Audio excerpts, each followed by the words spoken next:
Hi everyone, this is Nicole and welcome to Snap Science Tutorial. Today, we are going to talk about weather.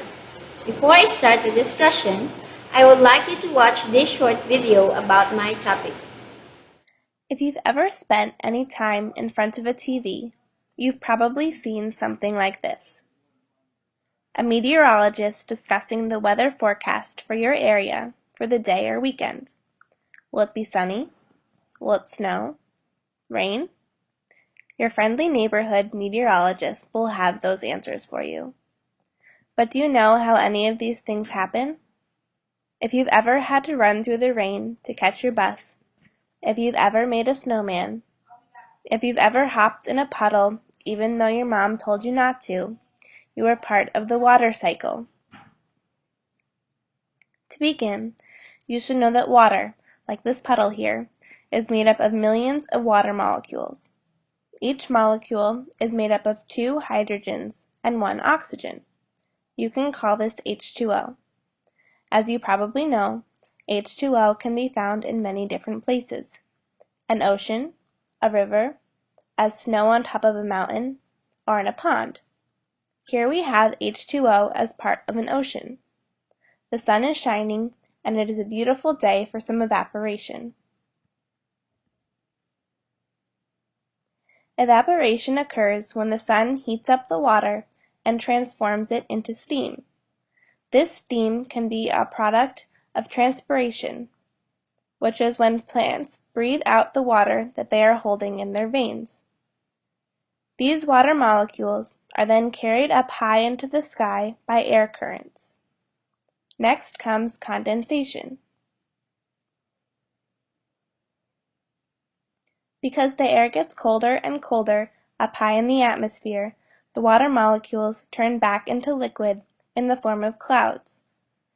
These clouds hang out for a while, typically moving across the sky because of air currents.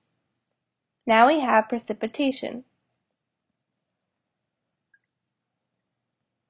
When the molecules have condensed so much that the air cannot hold them in the form of clouds, they fall.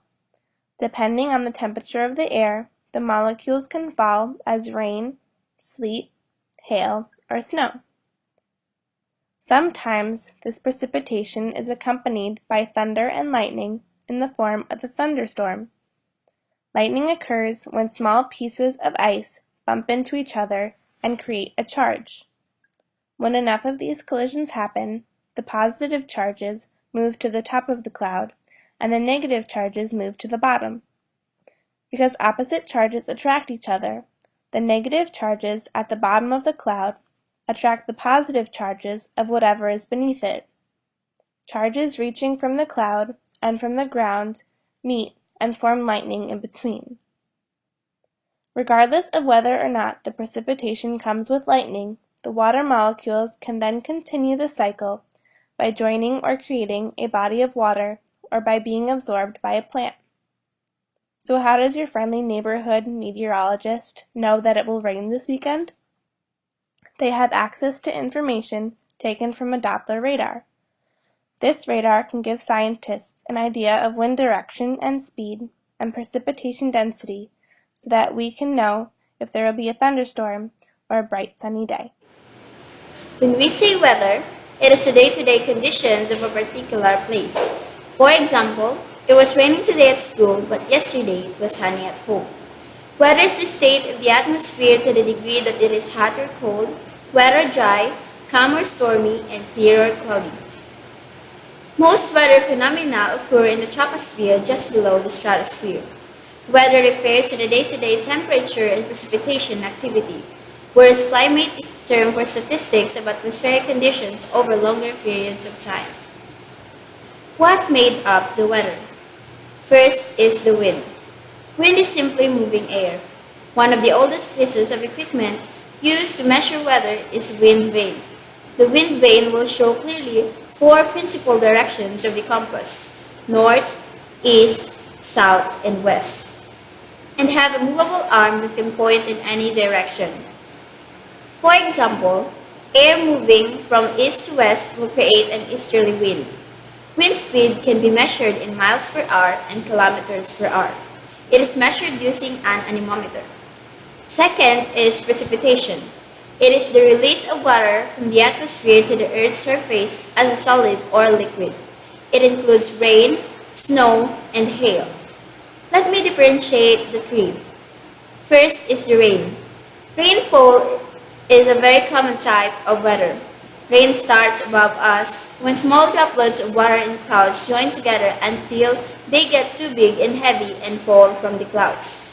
Rainfall is easy to measure by recording how much water collects in a rain gauge. The amount of rainfall collected in a gauge is measured in millimeters. Next is the snow. During the winter months, when temperatures are cold, at or close to 0 degrees Celsius, snow will fall from clouds instead of rain. Snow starts off in the same way as rain, with tiny droplets of water joining together in clouds until they are too heavy. And last but not the least is the hail. Hail falls as hailstones, which are like small balls of ice. Their diameter usually ranges from under a centimeter to 5 centimeters. Larger hailstones can cause damage to crops and gardens, greenhouses, and glass roofs. Third is the temperature. Temperature is the measure of how cold or hot somewhere is. It is usually higher during the day than at night. It is measured using a thermometer with units in degrees on Fahrenheit or Celsius. Fourth is the sunshine. Hours of sunshine are usually recorded in a simple machine called a parheliometer, also known as Campbell-Stokes recorder. It works by using a glass ball to focus the sunlight and rays onto a strip of card. As the sun moves around during the day, the card is scored, creating a record of how many sunshine hours there were. Fifth is visibility. In weather terms, it is how clear the atmosphere and air are.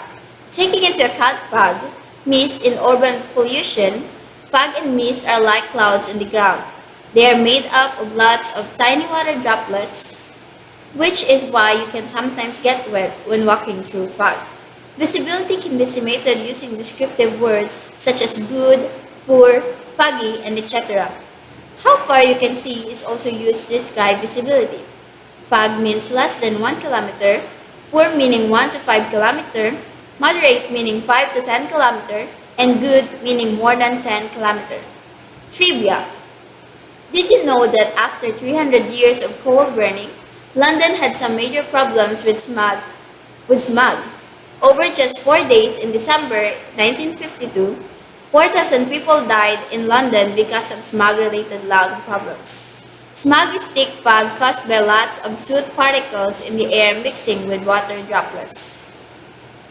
Next is the clouds. Clouds are made up of millions of tiny water droplets. Clouds are made when quiet, warm, moist air rises into the sky where it cools down and condenses. There are many different types of cloud, and looking at them can help you predict the weather. Cloud can be measured through a number of observations. The cloud is considered high when it is 5,500 to 14,000 meters up.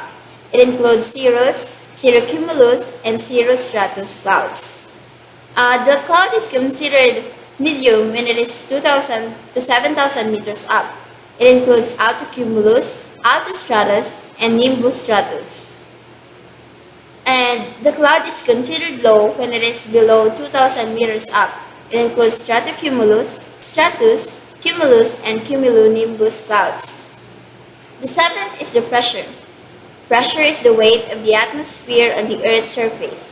This atmospheric pressure is lower at the top of mountains and highest at sea level.